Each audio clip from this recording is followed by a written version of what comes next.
they can't get an answer from the broker, they can't get an answer from customs. Seriously? Yeah. And literally it's gone to the point where they've just stopped shipping stuff because they say they can't get, they've been emailing, and I've seen the emails and they don't get no response, or the response is vague. Okay. So I was wondering, is it easy to come to MCGS or Jampro to find it? I'll let Dania speak, but what I was referring to is for the creative industries. But the tax incentives are covered under the Omnibus Incentives Act, which has a list of everything.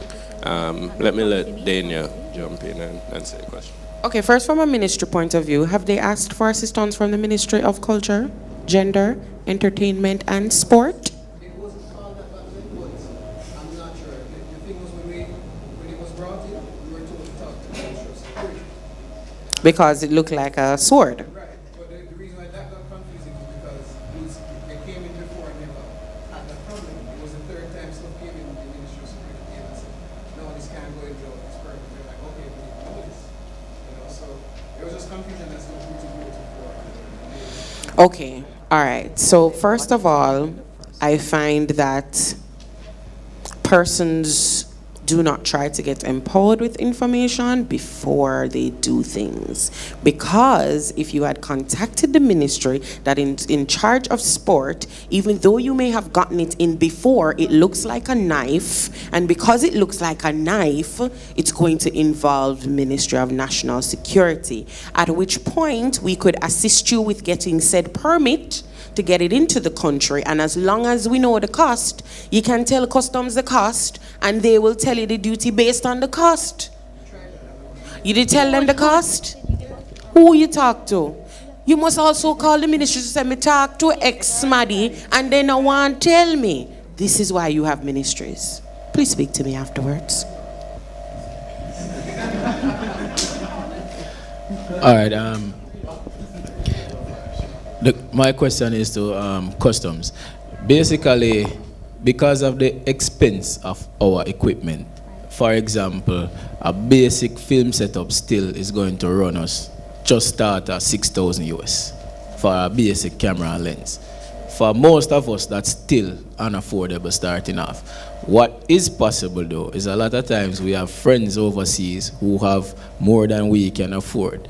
Can we actually, using your ministry also, carry those things in as tools of our trade? Totally, as you said, persons can come in with it and they don't pay, roughly. For temporary importation? Yes, I mean temporarily and send it back. Yes, yes.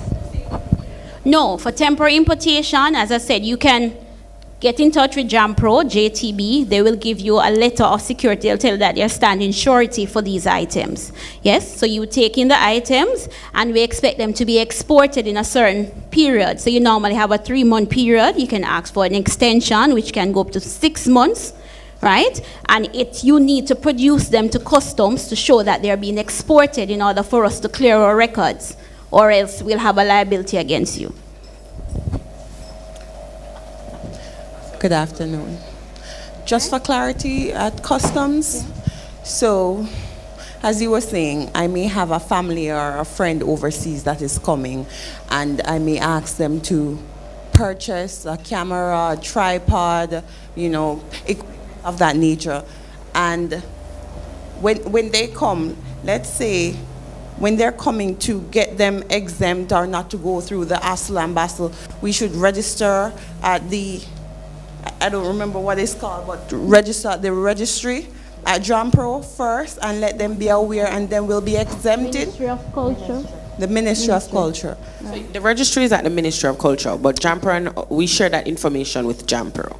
But I think you're saying that if you have a relative that's coming down and you want them to bring down an equipment for you that you'll be using, will they be bringing this equipment to re-export, or it is yours? It's going to be yours. It's going to be mine. So you want to know what is the process doing that? What's the process? Can they go to register, or should I register that they're coming with these equipments for me? You would have to register. Okay. You would have to be on the registry. Okay. And then they'll walk me through the process. Yes. Yes. Thank you. And let me just add, don't wait until you're bringing equipment down, because there are many benefits for the entertainment registry. once you're producing content, go ahead and register, because it means that, for example, as Dana was saying, if a crew is coming down and they contact the Ministry of Culture because they need a gaffer or whatever it is, they have a list to say these are the people available in Jamaica. So regardless of if you're if you have specific equipment or you're going past specific benefit, register. And this information is important to us because as we develop incentives, we need an idea of what the industry looks like.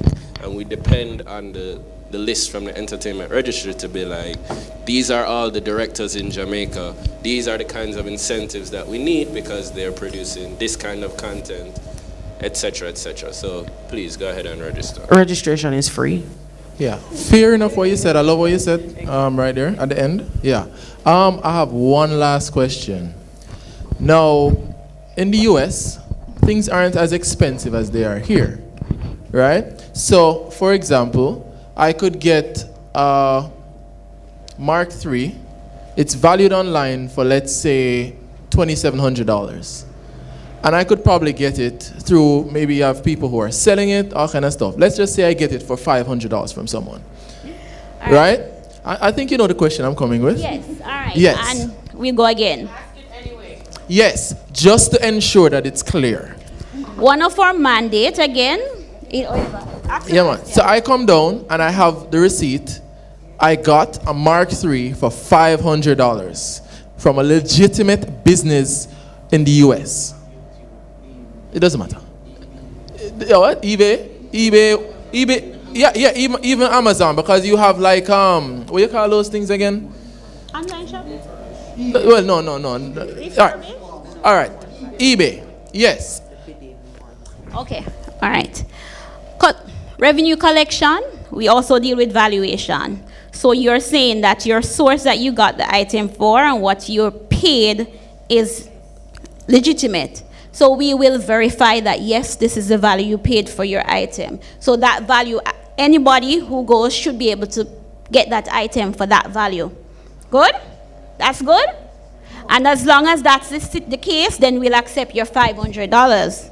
Now, if we investigate and find out otherwise, that the other person beside you could not get that item for $500, then it will be revalued. Okay, so we are all available to go on Amazon. Everyone can go on Amazon and or eBay. We accept and internet receipts. I get that. And everyone here can actually go and get that camera for that price. But let's just say Amazon has a sale of 500 or whatever, like a big sale. Right? A big sale. Because you have what's that thing? Black Friday and all of that stuff. Right? So if it is that I got this great deal, right? And I got the camera, I'm going to have to pay the same amount as someone else? No, you got it on Black Friday. The date is reflected on your receipt, and we are aware of what happens on Black Friday. We're aware of the industry. Okay, so outside of Black Friday? No, if you have a sale, if the store has a sale, it is reflected on the receipt. It says sale, it says discount, it states the discount that you get. We will accept your value as long as we can verify that, yes, this item was sold for this price. Okay, so if I got it from an individual who is selling it at a sale, as a second-hand sale. It's refurbished, we might have to look at it. Because if it's a refurb, we don't know the condition. No condition determine price sometimes. So we will have to look at it and determine if the price that you're saying is in conjunction with the condition. So you're basically going from the net book value of it. We will go and we will depreciate. If it's a used item, then we'll have to depreciate, right? Doesn't sound so fair, but okay.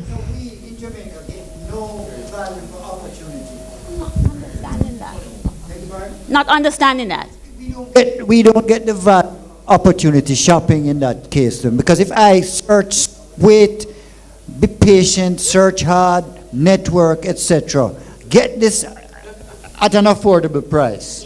I do not get the value there but from I did customs. say you would get the value as long. No, what you said is unless the next person can find has the diligence, temperament, time to buy it, to do what I did to find the 500 article. If another, right, The item is available on the site for anybody to buy. So at that time when you took the time, other persons could have been buying the same item, right? And that those persons would have gotten it for the same price. But there's only one at 500 in the whole world. Then we don't have a problem. As long as we can verify with the source that they sold it for $500. And we do verify with the source. Right, so the receipt, in other words, should be the operable thing, not the opportunity of the other person. No, we use the receipt and we also dialogue with the suppliers. And we also, as I said, it's what the market price should be. It cannot be that you're the only one that got it for that. No, in other If words, she did the same thing, she should be able to get it for no, that. there was is what one you're for looking sale at. in the whole world because I took diligence and research. One No, for once I sale. have bought that, Was it that will never be. was that one camera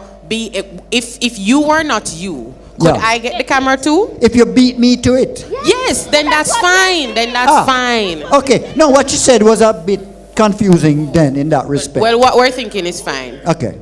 We're clear now. Is there a procedure to contest it if you don't get that benefit when you should have? Yes. There is. We I'd have love- review committees. Yeah, because I've had situations where I buy a shoe for $45 because it was on sale. It originally sold for $70, but it was on sale. Got it for $45. But when it came down, I got charged. Well, yeah, no, the invoice was sent and everything, but they just decided not to use the invoice. And I was told that... You can contest, and we I can have contest. supervisors, managers, director at Okay. every station. So you can always speak to someone else if you are not in agreement with the values that we're Okay. using. Kevin, you could. All right, we're going to take one more question and then we'll break for lunch. But we're not cutting the conversation. I know Dana is staying for lunch. I'm not sure about Danisha. Are you staying for lunch? No? All right, well, Dana and I will be here. We'll be having lunch right there, so I encourage you to sit with us and keep asking us questions. We'll have answers for you. Okay, again for customs, let's say I have someone coming in and as a hand luggage, one of their carry-ons, they bring a MacBook as a pro tool for me. Would they be charged, say they're carrying it in their luggage, a camera and a laptop? And we'll go again. The $500 allowance is for everyone. So the person has that, and that is the only thing that is of value. Everything might be used stuff. What is the cost of your Mac Pro? Mr. No Thompson, money. All can right. you answer So me? all right, so it's over your 500. So you are going to be charged on that item. Yes. Wow. It has no the person import that is duty. bringing it down for you?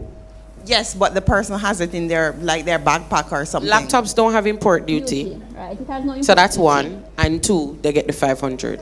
But You don't pay duty for, you don't, all right, remember, all right, duty is calculated. Tell her what duty is calculated. Import duty, GCT, SCF, NVI. It doesn't have the first duty, the import duty. It has the GCT and the SCF and the rest. Yeah? Okay. So it would be lower than other things. Yeah. Yeah. So the lady over on that side, I think what you are suggesting, it does not matter to customs the method by which you take it in. So whether it is in your hand luggage, your checked luggage, whether you ship it or not, once it is here, then the duties that are associated with it will be, you will have to pay them. It doesn't matter how you take it in. Is there a public information for me to get an idea of the duties that apply for certain?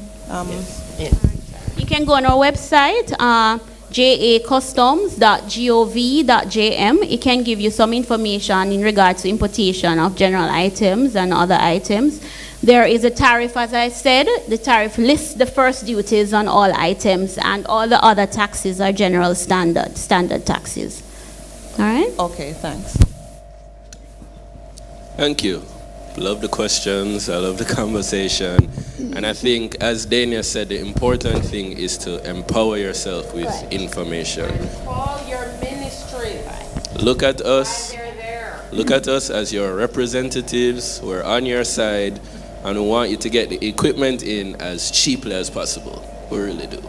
Okay, so lunch. We have sandwiches over here, and we have Thank you. food outside. Please feel free, and feel free to. Yeah, thank you. Round of applause, please.